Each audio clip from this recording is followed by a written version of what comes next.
Oh, I need some glasses. Great, Dana. Yeah. This is, I think, the hardest thing for me is like getting a heart like this and going, oh my gosh, which is the front and which is the back. Look at the apex. Yeah, look, that's a test question. Asking you, what's that? That's the apex of the heart. If you get it dissected out and you can see the large veins and arteries of the heart, boy, that helps a lot. But you don't always have that luxury. You know, there's so much fat around these cadaver hearts. And, you know, you'd have to get in there with your scalpel and start cleaning this up. So what I tell students is a lot of times, if you're lucky, there'll be just a little bit of concavity in this back side of the heart. See how it's a little bit of concave?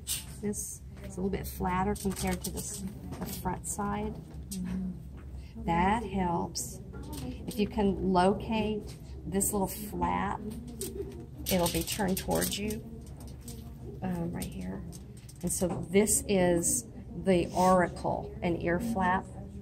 And this is the left side of the heart. So this is the left atrial auricle. What this does, it helps expand the volume in the atrium if it's needed. And there's one here, and then the right one's back here. So there's the auricle there. So in the anatomic position, you're going to see mostly that left side of the heart right here. So all of this area right here is the left ventricle. And then this is the right ventricle.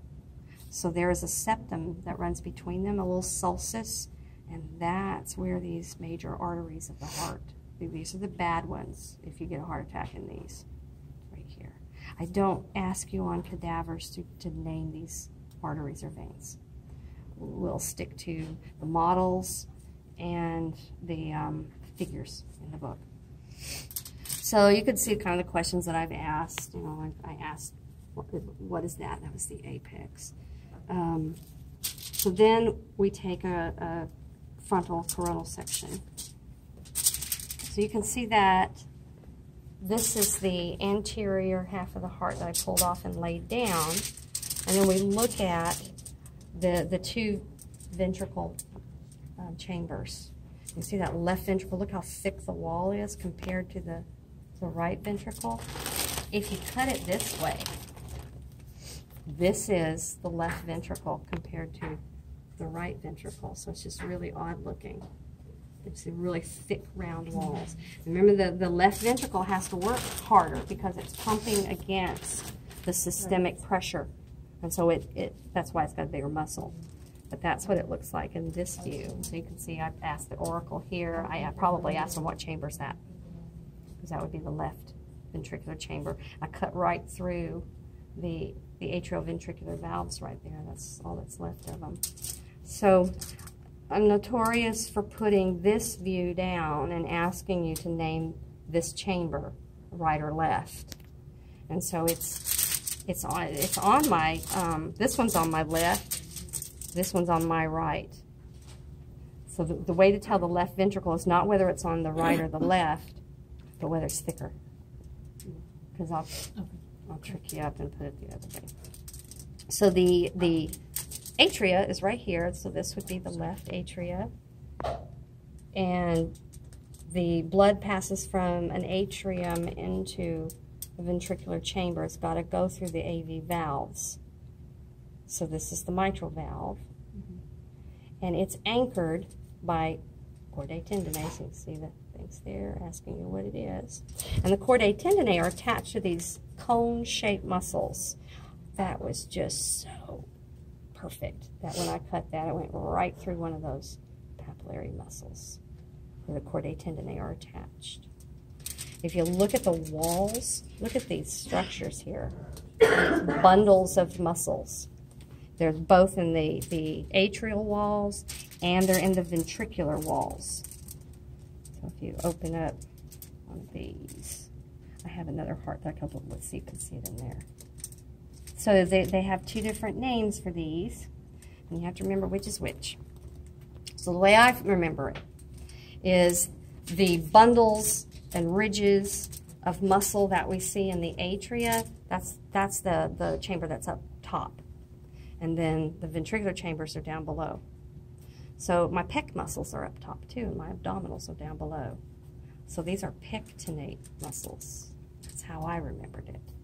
These are called trabecula carne. Meat is carne. You remember the trabeculae in the bones? The little beams? Same principle there. Little beams of meat, trabecula carne, are in the ventricles.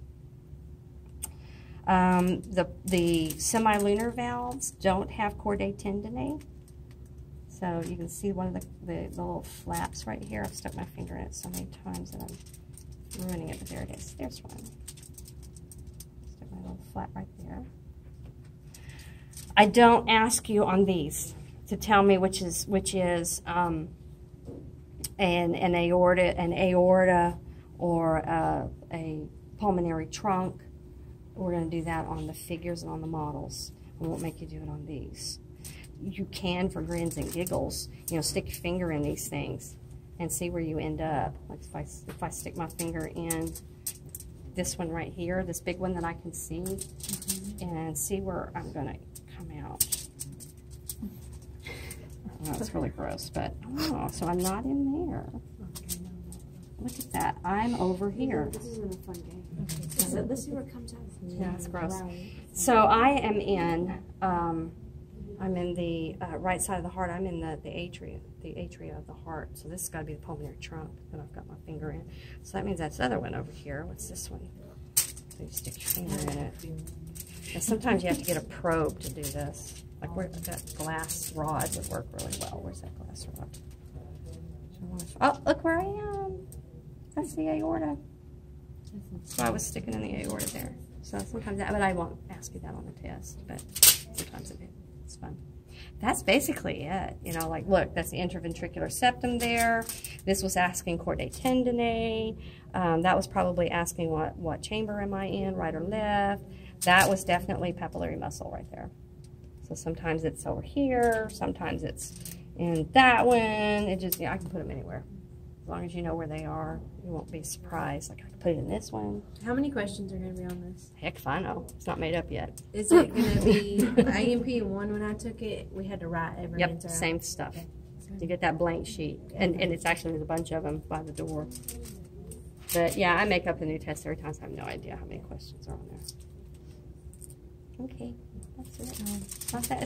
It's not that hard. Once you've seen one, you've seen them all. You could Google cow heart structures, and you'll get it. Like the anatomy book.